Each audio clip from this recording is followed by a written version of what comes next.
ಹರಿ ಓಂ. Hello ಹರಿ ಓಂ. Hello ಹೇಳಿ. ಇದೆ ನಾನು ನಿನ್ನೆ ರಾತ್ರಿ ಬೋಳಾಸರಿ ಫೋನ್ ಮಾಡಿದೆ ನಿಮಗೆ. ಶ್ರೀಕಾಂತ್ ನಂಬರ್ಗೆ ಮಾಡಿದೆ. ಅದು ಗೊತ್ತಾಯ್ತು ನಿಮಗೆ. ಶ್ರೀಕಾಂತ್ ಮಾಡಿದೆ. ಆಮೇಲೆ ಶ್ರೀಕಾಂತ್ ಕೂಡ ವಾಟ್ಸ್ಆಪ್ ಮೆಸೇಜ್ ಕೂಡ ಹಾಕಿದೆ ನಾನು. ಫ್ರೀ ಇದನ್ನೆಲ್ಲ ಫೋನ್ ಮಾಡ್ರಿ ಎಲ್ಲ ಫ್ರೀ ಇದನ್ನೆಲ್ಲ ಫೋನ್ ಮಾಡ್ರಿ ಅಂತ ಹೇಳಿ ನೀವು ಫ್ರೀ ಅಂದೆಲ್ಲ ಫೋನ್ ಮಾಡಿದ್ರೆ ಮೆಸೇಜ್ ಹಾಕಿದೆ. ಮತ್ತೆ ಬೆಳಿಗ್ಗೆ ನಾನು ಒಂದೆರಡು ಟ್ರೈ ಮಾಡಿದೆ. ಅವಾಗ ಗೊತ್ತಾಯ್ತು ನಿಮಗೆ ನಿನ್ನೆ ಎಲ್ಲಿ ಪ್ರೋಗ್ರಾಮ್ ಅಲ್ಲಿ ಇದ್ದಂದ್ರೆ ಗೊತ್ತಾಗಿತ್ತು ನನಗೆ. ಅದು ನಿನ್ನೆ ಏನೋ ಇವರು ಚಂದ್ರಶೇಖರ್ ಅವ್ರಿಗೆ ಫೋನ್ ಮಾಡಿದೆ. ಅಕ್ಕಿ ಚಂದ್ರಶೇಖರ್ ಅವರು ಕೇಸ್ ಆಯ್ತು, ನಾಳೆ ಬುಧವಾರ 9 ತಾರೀಕು ಕೇಸ್ ಆಯ್ತಂತೆ. ನೋಡಿ ಸರ್, ಬುಧವಾರ 9 ತಾರೀಕು 10 ತಾರೀಕು ಕೇಸ್ ಅಂದಲ್ಲಿ ಒಂದ್ ದಿವಸ ಮುಂಚೆ 2 ದಿವಸ ಮುಂಚೆ ಏನಲ್ಲ ಅವ್ರು ಬರೋದ ಕಂಡೀಷನ್ ಇರಲ್ಲ. ಅವ್ರಿಗೆ ಸಿಕ್ಕಾಪಟ್ಟೆ ಬಿಸಿ ಇದಾರೆ ಇವರು. ಮೊದಲು ನಾನು ಅವ್ರ ಜೊತೆಗೆ ಮಾತಾಡಿ ಬಹಳ ದಿವಸ ಆಯ್ತು. ನಾನು ಬೇಕಂದ್ರೆ ಅವ್ರ ಜೊತೆಗೆ ಒಂದ್ಸರಿ ಮಾತಾಡ್ತೇನೆ. ಅವರಂದ್ರೆ ನೀವು ಏನೋ ಡೇಟಿಗೆ ಬರಕ್ಕಿಲ್ಲ, ಮುಂದಿನ ಡೇಟ್ ತಗೊಳ್ರಿ ನಾನು ಹೇಳಿಲ್ಲ ಅವ್ರಿಗೆ ನಿನ್ನೆ. ಅಲ್ಲ ವಿಷ್ಣು, ನಾನು ಹೇಳುದು, ನಾನು ಬಂದು ಅಲ್ಲಿ 4 ಕೇಸ್ ಪೆಂಡಿಂಗ್ ಇಟ್ಟಿದಾರಲ್ಲ ಇವರ ಹೆಣ್ಣದ್ದು 4 ಕೇಸು ಬೇಲ್ ಮಾಡಿದೆ. ಅಲ್ಲಿ ಬಂದು ಅರೆಸ್ಟ್ ಮಾಡಿದ ಯಾರು ಅವಣೆ? ಗಂಗಾವತಿ 4 ಕೇಸಿಗೆ ಬೇಲ್ ಮಾಡಿದ್ರೆ ಕೂತಿದಾರಲ್ಲ. 6 ತಿಂಗಳಾಯ್ತಲ್ಲ ಇವರು MLA ಆಗಿ ಗೆದ್ದು. ಇವರ ಹಣದ ಕಾರಣಕ್ಕೆ ನಾನು ಬಂದು ಕೇಸ್ ಹಾಕಿಸಿಕೊಂಡದ್ದಲ್ಲ ನನ್ನ ಹಣೆ ಬರಕ್ಕೆ. ಇವರಿಗೆ ಬೇಲ್ ಮಾಡುವ ಯೋಗ್ಯತೆ ಇಲ್ಲ ಅಂದ್ಮೇಲೆ ಇವ್ರು ಕರ್ಸಿದ್ದೆ ಅಂತಕ್ಕೆ. 4 ಕೇಸ್ ಆಯ್ತು, 6 ತಿಂಗಳಾಯ್ತು ವಿಷ್ಣು ಅಣ್ಣ. ಮೇ 12ಕ್ಕೆ ರಿಸಲ್ಟ್ ಬಂದಿದೆ ಎಲೆಕ್ಷನ್ ಇದು. ಇವರ ಯೋಗ್ಯತೆಗೆ 6 ತಿಂಗಳಾಗ್ತದೆ ಅಕ್ಟೋಬರಿಗೆ. 4 ಕೇಸಿಗೆ ಬೇಲ್ ಮಾಡುವ ಯೋಗ್ಯತೆ ಇಲ್ಲ ಅಂದ್ರೆ ಇವ್ರು ಯಾಕೆ ಕರೆಸ್ಬೇಕಿತ್ತು? ಯಾಕೆ ಕರೆಸ್ಬೇಕಿತ್ತು? ವಿಷ್ಣು ಅಣ್ಣ ಅಷ್ಟು ಸುಮ್ಮನೆ ಬಿಡುದಿಲ್ಲ. ನಾನು ಬೇಲ್ ಆಗ್ಲಿ ಅಂತ ಬಾಯಿ ಮುಚ್ಕೊಂಡು ಕೂತ್ಕೊಂಡಿದ್ದೇನೆ. ಅಷ್ಟು ಸುಲಭದಲ್ಲಿ ಖಂಡಿತ ಬಿಡುದಿಲ್ಲ. ಇವರ ಮನೆ ಹೆಣ್ಣು ಮಕ್ಕಳನ್ನು ಕರ್ಕೊಂಡೋಗಿ ಅಂತ ವಿರುದ್ಧ ಕೇಸ್ ಹಾಕಿಸಿ ನೋಡುವ. 4 ತಿಂಗಳು 6 ತಿಂಗಳು ಬಾಯಿ ಮುಚ್ಕೊಂಡು ಕೂತ್ಕೊಳ್ತಾರೆ ಬೇಲ್ ಮಾಡದೆ. ಹಾಗೆ ಕೂತ್ಕೊಳ್ತಾರ ವಿಷ್ಣು ಅಣ್ಣ. 4 ಕೇಸ್ ಆಗಿದೆ, ಬೇಲ್ ಮಾಡ್ಲಿಕ್ಕೆ ತಾಕತ್ತುಂಟಾ ಅಂತ ಕೇಳಿ ಅವರು. ತಾಕತ್ತಿಲ್ಲ ಅಂತ ನಾನು ಬಳೆ ಕೊಡ್ತೇನೆ, ಬಳೆ ಕೊಟ್ಕೊಂಡು ಮನೇಲಿ ಕೂತ್ಕೊಳ್ಳಿ ಅವರು. ನಾನ್ ಬೇಲ್ ಮಾಡಿಸ್ಕೊಳ್ತೇನೆ. ನಂಗೆ ಗೊತ್ತುಂಟು, ಲಕ್ಷ ಲಕ್ಷ ದುಡ್ಡು ಮಾಡಲ್ಲ ಇವರು MLA ಆಗಿ. ನಮ್ಮಂತವರನ್ನ ಕರ್ಸ್ಕೊಂಡು ಬಡವರನ್ನ ಕರ್ಸ್ಕೊಂಡು ಬೀದಿ ಬೀದಿ ತಿರುಗಿಸಿ ನಾಯಿಗಳ ತರ ಬೀದಿ ಬೀದಿಯಲ್ಲಿ ಎಲೆಕ್ಷನ್ ಕ್ಯಾಂಪೇನ್ ಮಾಡಿಸಿ ಕೇಸ್ ಹಾಕಿಸಿ ಒಳಗೆ ಹಾಕಿಸಿದಲ್ಲಿ ಇವ್ರು ಲಕ್ಷ ಲಕ್ಷ ದುಡ್ಡು ಮಾಡಲಿಕ್ಕೆ MLA ಆಗುದು ಅಲ್ವಾ? ಹೊಸ ಕಾರ್ಡ್ ಬಂದಿದಲ್ಲ ಇವ್ರ MLA ಆಗಿ ಬಿನ್ನದ ಮೇಲೆ. ಎಲ್ಲ ಬೇಕಾದ್ರೆ ಇವರಿಗೆಲ್ಲ ವ್ಯವಸ್ಥೆ ಆಗ್ತಾ ಉಂಟಲ್ಲ. ನಮಗೇನು ಗಂಟು ಕೊಡ್ಲಿಲ್ಲಲ್ಲ ಯಾರು. ನನ್ನ 4 ಕೇಸಿಗೆ ಯಾವನು ಇದು? ನನ್ನ ಮನೆಯವರಿಗೆ ಯಾವನು ಉತ್ತರ ಕೊಡ್ತಾರೆ? ಇವರ ಮೇಲೆ ನಿಮ್ಮ ಮಕ್ಕಳನ್ನು ಹೀಗೆ ಕೇಸ್ ಹಾಕಿಸ್ತಾರೆ ಇವರು. ಕೇಸ್ ಆಗಿದೆ ಅಂತ ಗೊತ್ತಾದ್ಮೇಲೆ ವಿರುಗೋಪುರ ತಂಡಕ್ಕೆ ಕರ್ಕೊಂಡೋದಲ್ಲ ಯಾರು ತಪ್ಪು? ನಾನು ಸ್ವತಂತ್ರಕಾರಿ ಭಾಷಣ ಮಾಡಿದ್ದೀನಿ ಅಂತ ಅಲ್ಲೆಲ್ಲ ಕೇಸ್ ಆದದ್ದು. ಪರಮೇಶ್ವರಲ್ಲದ ಕಾರ್ಯಕ್ರಮ ಮಾಡಿದ ಕಾರಣಕ್ಕೆ ಕೇಸ್ ಆದದ್ದು.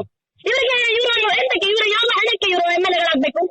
ಇವರಿಗೆ ಯೋಗ್ಯತೆ ಇಲ್ಲ, ಗಂಡಸ್ಥಾನ ಇಲ್ಲ ಅಂತ ಆದ್ರೆ ಮನೇಲಿ ಕೂತ್ಕೊಳ್ಳಿ. ಇವರು ಕೇಸ್ ಆದ್ಮೇಲೆ ಬೇಲ್ ಮಾಡ್ಲಿಕ್ಕೆ ಯೋಗ್ಯತೆ ಇಲ್ಲ ಅಂದ್ರೆ ಕರೆಸ್ಬಾರ್ದು ನಮ್ಮನ್ನ. ಯಾಕೆ ಕರೆಸ್ಬೇಕು? ನಾನು 3 ತಿಂಗಳು, ನಾನು 2 ತಿಂಗಳು ನನ್ನ ದುಡಿಮೆ ಎಲ್ಲ ಬಿಟ್ಟು ಅಲ್ಲಿ ಬಂದು ಕೂತದ್ದು ಈ ಕೇಸ್ ಹಾಕಿಸ್ಕೊಂಡು ಅಲಿಸ್ಲಿಕ್ಕ? ಇವರಿಗೆ ನಾನು ಕೊಪ್ಪಳಕ್ಕೆ ಬಂದು 15 ದಿನಕ್ಕೆ ಕೇಸ್ ಸೈನ್ ಹಾಕ್ಲಿಕ್ಕೆ ಬರ್ಲಿಕ್ಕೆ ಒಂದು ಬಸ್ ಟಿಕೆಟ್ ಮಾಡುವ ಯೋಗ್ಯತೆ ಇಲ್ಲ ಈ ಬೇರ್ವಸಿಗಳಿಗೆ. ಬಸ್ ಟಿಕೆಟ್ ಮಾಡುವ ಯೋಗ್ಯತೆ ಇಲ್ಲ ಇವುಗಳಿಗೆ. ಇವುಗಳು ಬಂದು ಮಾತಾಡೋದು ನನ್ನ ಹತ್ರ. ಯಾವ ಯೋಗ್ಯತೆ ಮಾತಾಡ್ತಾರೆ ವಿಷ್ಣುಣ್ಣ? ಯಾವ ಯೋಗ್ಯತೆ ಮಾತಾಡ್ತಾರೆ? ಬೇಲ್ ಹೋಗ್ಲಿ ಅಂತ ಕಾಯ್ತಾ ಇದ್ದೇನೆ ನಾನು. ನಂಗೂ ಗೊತ್ತುಂಟು ಈ ನಾಯಿಗಳಿಗೆ ಬೇಲ್ ಮಾಡೋ ಯೋಗ್ಯತೆ ಇಲ್ಲ ಅಂತ ಹೇಳಿ. ನಂಗೆ ಗೊತ್ತುಂಟು ನಾನು ಬೇಲ್ ಮಾಡ್ಕೊಳ್ಳಿಕ್ಕೆ. ಬೇಲ್ ಮಾಡೋ ತಾಕತ್ತಿಲ್ಲದೆ ನನ್ನ ಸಂಘಟನೆಗೆ ಬಂದವಳಲ್ಲ. ಇದಕ್ಕಿಂತ ಮುಂಚೆ ಬೇಕಾದ ಕೇಸ್ಗಳನ್ನು ನೋಡುವಲ್ಲ ನಾನು. ಆದ್ರೆ ಇವರ ಹಣಕ್ಕೆ, ಇವರ ಹಣ ಕಾಯ್ಲಿಕ್ಕೆ ನಾನು ಕೇಸ್ ಹಾಕಿಸ್ಕೊಳ್ಳೋದಲ್ಲ. ನಾನು ಬಂದು ಪ್ರಸನ್ನಕಾರಿ ಭಾಷಣ ಮಾಡಿ ಕೇಸ್ ಬೇಡವಲ್ಲ ಅಲ್ಲ. ಇವರ ಯೋಗ್ಯತೆಗೆ, ಇವರ ಹಣ ಕಾಯ್ಲಿಕ್ಕೆ ಪರ್ಮಿಷನ್ ತಗೊಳ್ಳದೆ ಕಾರ್ಯಕ್ರಮ ಮಾಡಿ ಇವ್ರು ಕೇಸ್ ಮಾಡಿಸಿದಲ್ಲ. ಕೇಸ್ ಆಗಿದೆ ಅಂತ ಗೊತ್ತಿದ್ದು ಮತ್ತೆ ಪುನಃ ವಿರುಗೋಪುರ ತಂಡ ಕರ್ಕೊಂಡು ಹೋಗಿ ಪರ್ಮಿಷನ್ ಇಲ್ಲದೆ ಕ್ಯಾಂಪೇನ್ ಮಾಡಿಸಿ ಕೇಸ್ ಮಾಡಿದ್ದಲ್ಲ. ಯೋಗ್ಯತೆ ಇಲ್ಲದ ಮೇಲೆ 6 ತಿಂಗಳ MLA ಆಗಿ ಎಂತ ಮಾಡ್ತಾ ಇದ್ದಾರೆ ಇವರು? ಎಂತ ಮಾಡ್ತಾ ಇದ್ದಾರೆ? ಒಂದು ಬ್ಯಾನ್ ಮಾಡೋ ಯೋಗ್ಯತೆ ಇಲ್ಲ ಅಂತ ಬಳಕ ಕೂತ್ಕೊಂಡಿದ್ದಾರೆ. ಮನೇಲಿ ಕಡ್ಲೆ ಪುರಿ ತಿಂತಾ ಇದ್ದಾರೆ ಇವರು. ಎಂತ ಮಾಡ್ತಾ ಇದ್ದಾರೆ ಹೇಳಿ ನಂಗೆ? ಅಲ್ಲಿ ಬಂದು ಕೊಪ್ಪಳಕ್ಕೆ ಕೋರ್ಟಿಗೆ ನಾನು ಅಟೆಂಡ್ ಆಗಿ ಗಂಗಾವತಿ ಸ್ಟೇಷನ್ ಅಲ್ಲಿ ಬಂದು ಅರೆಸ್ಟ್ ಮಾಡಿದ್ರೆ ಇವ್ರು ಅಪ್ಪ ಬರ್ತಾನೆ ನಾನು ಬಿಡಿಸ್ಲಿಕ್ಕೆ. ಅವತ್ತು ವಿರುಪಾಪಣ್ಣ ತಾಂಡದಲ್ಲಿ ಆ ದುರ್ಗಮ್ಮನನ್ನು ಕಾಪಾಡಿದ್ದು ಆ ಜನ ಬರದೆ ಹೋಗಿದ್ರು. ನಾನು ಅರೆಸ್ಟ್ ಆಗಿದ್ರೆ ಅಪ್ಪನವರೇ ಇವು ನಾಯಿಗಳು ಬಿಡಿಸೋದಿಲ್ಲ ಇತ್ತು ನನ್ನನ್ನ. ಅಪ್ಪನವರೇ ಬಿಡಿಸೋದಿಲ್ಲ ಇತ್ತು. ನಾನು ಅರೆಸ್ಟ್ ಆಗಿದ್ದೀನಿ ಅಂತ ಹೆಸರು ಹೇಳ್ಕೊಂಡು ಇನ್ನೊಂದು 2,000 ಓಟ್ ಜಾಸ್ತಿ ಹೊಡಿತಿದ್ರು ಬಿಟ್ರೆ ಗ್ಯಾರಂಟಿ ಬಿಡಿಸೋದಿಲ್ಲ ಇತ್ತು ಇವರು. ಗ್ಯಾರಂಟಿ ಬಿಡಿಸೋದಿಲ್ಲ ಇತ್ತು. ನಂಗೆ ಗೊತ್ತುಂಟು. 6 ತಿಂಗಳಾಗಿದೆ. ಈಗ ಫೋನ್ ಮಾಡ್ತಾರೆ ಇವರು ನಮ್ಮ ಕೋರ್ಟಿಗೆ ಸಮನ್ಸ್ ಬಂದಿದೆ ಅಂತ. 6 ತಿಂಗಳು ಸತ್ತಿದ್ರು ಇವರು. ಹಣ ಬಿದ್ದಿತ್ತ? 6 ತಿಂಗಳಿಂದ 4 ಕೇಸಿಗೆ ಬೇಲ್ ಮಾಡಿಸ್ಬೋದಿತ್ತಲ್ಲ. ಬೇಲ್ ಮೇಲೆ ಸೆಕ್ಷನ್ ಅಲ್ಲ ಏನೋ ನಾನ್ ಬೇಲ್ ಅಲ್ಲ. ಬೇಲ್ ಮೇಲೆ ಯೋಗ್ಯತೆ ಇಲ್ಲದ್ಮೇಲೆ ಇವರನ್ನ ಎಂತಕ್ಕೆ MLA ಆಗ್ಬೇಕು? ಇವರಿಗೆ ಎಂತಕ್ಕೆ ಸಂಘಟನೆ? ಬೆಂಕಿ ಹಚ್ಕೊಂಡು ಸುತ್ತಕೊಂಡಿ ಅಲ್ಲ ಇವರು. ಕನ್ನಡ ಮನೆ ಹೆಣ್ಮಕ್ಳನ್ನು ಕರ್ಕೊಂಡ್ಬಂದು ಸಂಘಟನೆ ಮಾಡಿದ್ರು. ಕ್ಯಾಂಪೇನ್ ಮಾಡ್ತಿದ್ದಿಲ್ಲಿ ಕೇಸ್ ಹಾಕಿಸ್ಕೊಂಡು ನಾವು ಬಂದಿಬೇಕಲ್ಲ. ನನ್ನ ಹೊಟ್ಟೆ ಮಾಡಿಲ್ವ ನಂಗೆ?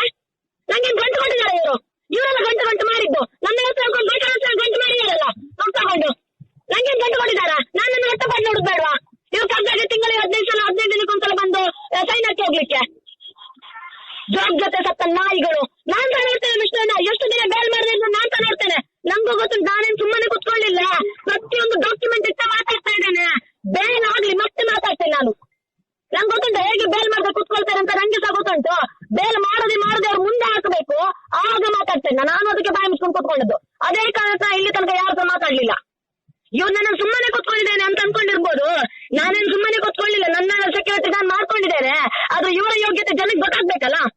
ಇವತ್ತೆಲ್ಲ